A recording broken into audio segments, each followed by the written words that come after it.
Les amis, ravi de vous retrouver aujourd'hui pour une nouvelle vidéo et dans cette vidéo on va parler du mercato estival avec mes transferts de rêve. Alors je tiens à préciser qu'il n'y a pas vraiment de rumeurs pour justifier ces transferts là, c'est vraiment des transferts que j'ai envie de voir se faire cet été. Je pense que ce serait pertinent pour toutes les parties que de les voir et ce serait assez excitant selon moi. Donc voilà, ça reste assez hypothétique, même s'il y en a un ou deux, il y a quand même quelques rumeurs, il y a quelques articles qui sont sortis, mais globalement ça reste très hypothétique, très utopique de ma part et ça reste dans ma réalité personnelle. N'hésitez pas à me dire si vous pensez la même chose que moi sur ces potentiels transferts. En tout cas, j'en ai 5 à vous présenter et selon moi, ce serait vraiment pertinent que de les voir cet été et ça concerne vraiment des gros joueurs avec pas mal de basculements qui vont avoir lieu, je pense, sur ce mercato estival et ça pourrait tout à fait être possible puisque certains des joueurs que je vais présenter dans certains clubs, et bien ça illustre certains besoins de nombreux clubs. Donc j'ai hâte de voir là aussi ce que ça va donner sur le mercato. Le premier transfert par exemple que j'ai envie de voir, et ce serait cool en termes de dramaturgie, en termes de scénario et en termes de retournement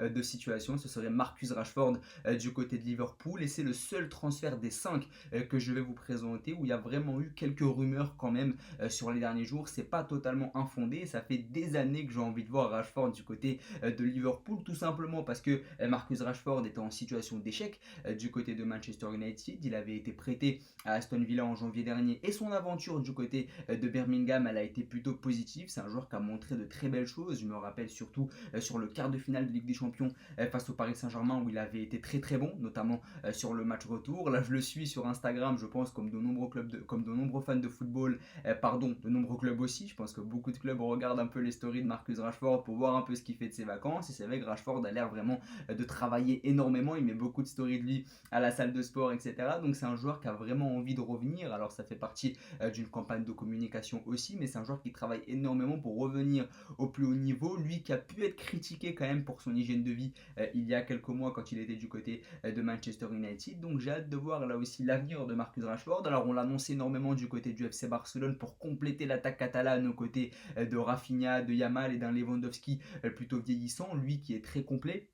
Là aussi, il peut jouer neuf, il peut jouer sur un côté, donc c'est un joueur très intéressant. Il peut aussi jouer dans une attaque à deux. Et puis surtout, ça reste un joueur qui n'a pas encore confirmé les attentes qui avaient été placées en lui au début de sa carrière. Et moi, j'ai envie de le voir du côté de Liverpool, tout simplement parce qu'on aime les drames. En football, bien sûr, j'ai hâte de voir la réaction des supporters de Manchester United. Comment est-ce que les supporters de Liverpool vont l'accueillir. Il y aura évidemment énormément d'impact médiatique autour de ce transfert, notamment outre-Manche. Et surtout, je pense que Rashford peut apporter sportivement à Liverpool. Liverpool va sûrement perdre Darwin Núñez, qui est très courtisé par le Napoli, qui est très courtisé en Arabie Saoudite. Il y a évidemment le fait que Luis Diaz est pisté par le Bayern Munich et pourrait compléter l'attaque bavaroise avec la blessure de Jamal Musiala et le départ de Leroy Sané du côté de Galatasaray. Donc il va y avoir un jeu des chaises musicales qui va s'instaurer. Je pense que Rashford peut vraiment trouver sa place à Liverpool. Il peut accompagner Mohamed Salah qui va évidemment être le titulaire indiscutable sur le côté droit. Rashford peut jouer numéro 9, il peut jouer aussi sur l'aile gauche, donc ça peut être super intéressant. Et puis surtout, tu prends une valeur sûre. C'est un joueur qui a brillé en première ligue, qui n'a connu que la première ligue dans sa carrière, qui est international anglais, qui aura à cœur évidemment de briller aux yeux de Thomas Tuchel en vue de la Coupe du Monde 2026. D'ailleurs, suite à ses très belles performances du côté d'Aston Villa, il a tout de suite été rappelé par Thomas Tuchel. Donc je pense que la perspective de voir Rashford du côté de Liverpool, elle est intéressante sportivement parce que ça permettra à Liverpool d'avoir un attaquant complet pour remplacer les potentielles pertes de Luis Diaz ou encore de Darwin Núñez, de miser sur un jeune joueur d'expérience, et c'est assez paradoxal parce que Rashford reste assez jeune, mais il a tout de même pas mal d'expérience, et puis surtout, nous en tant que fans de football, on n'attend que ça, de voir de la dramaturgie, de voir un scénario complètement dingue avec le jeune de Manchester United qui va trahir son club pour aller signer chez le grand rival. Donc je pense que ce pacte avec le diable, entre guillemets, pourrait être très très intéressant là aussi, et puis ça débarrasserait Manchester United d'un joueur dont ils ne veulent plus, d'autant plus que United pourrait le vendre beaucoup plus cher. Ce serait un transfert intra-PL vers ton pire ennemi, donc forcément tu vas faire monter les enchères et on pourrait avoir un montant très élevé sur ce transfert-là parce qu'on parle d'un joueur de première ligue qui est stylé. Là aussi, il faut le dire, hein, Marcus Rashford, c'est un joueur qui a du flow, donc forcément ça augmente ta valeur sur le marché communément. Donc voilà, j'ai hâte de voir ce que ça va donner là aussi, mais c'est vraiment mon premier fantasme, j'ai envie de dire, de ce mercato. Le deuxième, selon moi, c'est Julian Alvarez. Alors je vais beaucoup parler d'attaquants parce que ça reste un truc assez utopique et on aime beaucoup idéaliser les attaquants et imaginer des scénarios sur les attaquants là aussi parce que c'est vraiment la chose la plus excitante en football de voir des buts, de voir des numéros 9, du spectacle, etc. Julian Alvarez du côté du FC Barcelone, je pense que ça peut vraiment être une très très bonne prise. C'est un attaquant qui connaît la Liga, il l'a expérimenté cette saison du côté de l'Atlético Madrid. C'est un attaquant aussi qui a expérimenté ce jeu très dominateur du côté de Manchester City sous les ordres de Pep Guardiola. Donc je pense qu'intégrer le système de Hansi Flick, ça ne lui serait pas vraiment étranger, même si ce serait totalement en contraste avec ce qu'il a connu du côté de l'Atlético cette saison. Et puis c'est un attaquant jeune qui est très polyvalent, comme Marcus Rashford. Il peut jouer numéro 9. À City, il avait expérimenté l'aile gauche, l'aile droite. Il peut jouer dans une attaque à deux. Il l'avait expérimenté aux côtés d'Erling Haaland. Il l'a expérimenté cette année aux côtés d'Alexander Sorloth. Donc la perspective d'avoir Lewandowski et Julian Alvarez, elle peut être très intéressante dans un potentiel 4-4-2 avec Lamine Yamal et Rafinha sur les côtés. Donc vraiment, Julian Alvarez du côté du FC Barcelone, ça peut être intéressant. Il y avait eu quelques rumeurs la saison dernière lorsqu'il était en passe de quitter Manchester City. Finalement, il avait rejoint ses collègues argentins du côté de l'Atlético, mais je pense que le voir du côté du FC Barcelone, ça peut être très intéressant. Le Barça a un neuf qui est vieillissant avec Robert Lewandowski, donc rajouter un peu du jeune avec Julian Alvarez, ça peut être très pertinent, très intelligent. C'est un attaquant qui connaît la Liga, qui est très polyvalent, qui a marqué des buts cette saison dans le championnat espagnol, qui a de l'expérience. Il a déjà gagné la Ligue des Champions et la Coupe du Monde à son très jeune âge. Je pense vraiment que ça peut être un beau transfert. La seule limite et la seule interrogation que j'ai, c'est peut-être que c'est un peu trop tôt pour quitter l'Atlético. Si l'Atlético repart sur un nouveau cycle la saison prochaine, eh bien peut-être que Julian Alvarez voudra rester 2-3 saisons de plus dans le cocon madrilène avec un coach argentin, avec des coéquipiers argentins.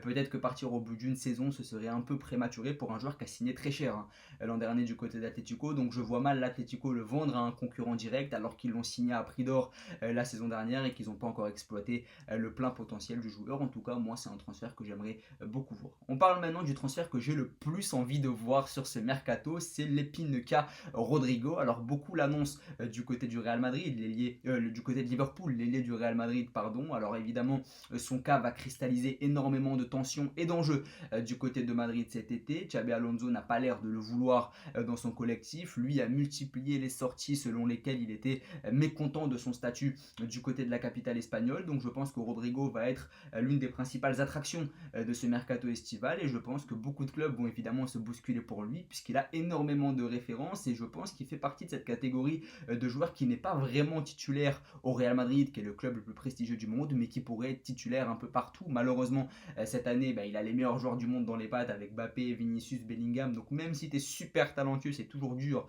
que de s'imposer. C'est un joueur aussi qui jouit d'une aura médiatique moins forte et ça c'est très compliqué de s'imposer au Real. Tu as beau avoir tout le talent du monde, si médiatiquement tu pèses pas, c'est très compliqué. Et c'est ça pour moi la rareté du Real Madrid, c'est que même si tu es le meilleur, et bien, si tu n'as pas cette aura médiatique, tu n'as pas la garantie que d'être titulaire.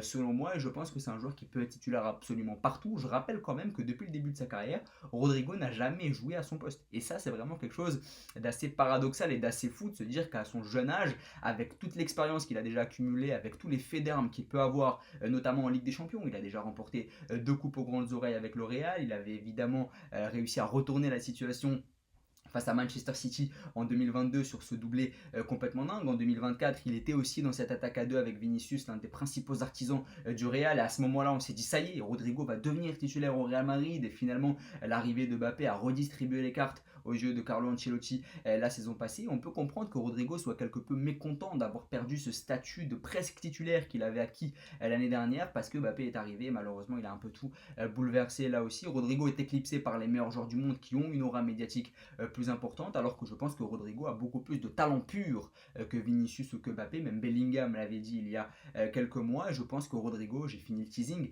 je pense que Rodrigo va devoir aller du côté du Bayern Munich, selon moi. Alors beaucoup parlent d'un potentiel transfert du côté de Liverpool et je pense que ça peut être intéressant en vue du départ de Luis Diaz, là aussi, comme je le disais, pour Marcus Rashford. Mais moi, je vous l'ai dit, je veux voir Rashford à Liverpool, donc ça fermerait la porte pour Rodrigo et je pense que Rodrigo doit aller au Bayern. Pourquoi est-ce que Rodrigo doit aller au Bayern? Parce que ça lui permettrait enfin de jouer à son poste dans un championnat qui correspondrait à ses qualités. Rodrigo, c'est un joueur de ballon certes, mais c'est aussi un joueur qui aime beaucoup prendre l'espace, qui aime beaucoup rentrer sur son pied droit quand il joue à gauche et je pense qu'avec le départ de Sané, la blessure de Musiala, ça lui permettrait d'expérimenter un poste, pourquoi pas, de numéro 10, ça lui permettrait aussi de s'exporter sur l'aile gauche, sachant que l'aile droite est déjà prise par Michael Olise et je pense vraiment que du côté du Bayern, il pourrait se régaler. C'est un championnat où les défenses jouent beaucoup plus haut, donc il y a beaucoup d'espace dans le dos, c'est un joueur qui pourrait vraiment avoir énormément de stats du côté de la Bundesliga et surtout la place est là du côté du Bayern. Il a la garantie d'être titulaire s'il signe du côté du Bayern dans un club prestigieux. Là où à Liverpool, je ne pense pas qu'il soit à 100%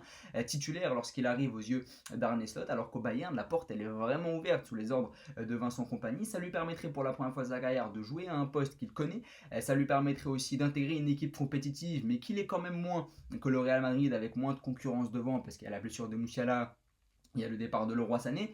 Donc je pense vraiment que ça lui permettrait de jouer sur l'aile gauche, qui est son vrai poste pour la première fois de sa carrière, de jouer dans un championnat qui correspondrait à ses qualités et de devenir enfin la star de son équipe. Parce que Olise et Kane, c'est très bien, c'est les stars du Bayern Munich, on est d'accord là-dessus. Mais Rodrigo, c'est quand même un joueur qui a gagné 2 Ligues des Champions, qui jouait jusque-là titulaire, remplaçant du côté du Real Madrid, qui a quand même accompagné Mbappé et Vinicius sur le front d'une attaque. Donc c'est quand même un joueur qui a un pedigree qui est quand même très intéressant depuis le début de sa carrière. Et je pense que du côté du Bayern, il arriverait avec un statut qui est quand même de très grande qualité. Donc je pense que c'est pour cette raison que j'ai envie de le voir du côté du Bayern. Maintenant, la limite, c'est est-ce que le Bayern va vouloir débourser autant d'argent pour acquérir Rodrigo? Est-ce que la perspective de signer en Bundesliga intéresse Rodrigo? Parce que c'est vrai qu'en Bundesliga, c'est peut-être moins attractif que la première ligue. Autant rester au Real Madrid aussi. C'est vrai que la Bundesliga excite moins sur les dernières années. Donc voilà, j'ai hâte de voir ce que ça va donner, mais du côté du Bayern, il pourrait jouer sur l'aile gauche, il pourrait avoir une place de titulaire garantie, il pourrait arriver avec un statut hors norme, lui qui a déjà montré de très belles choses, plus que les joueurs du Bayern Munich. Olise, Kane,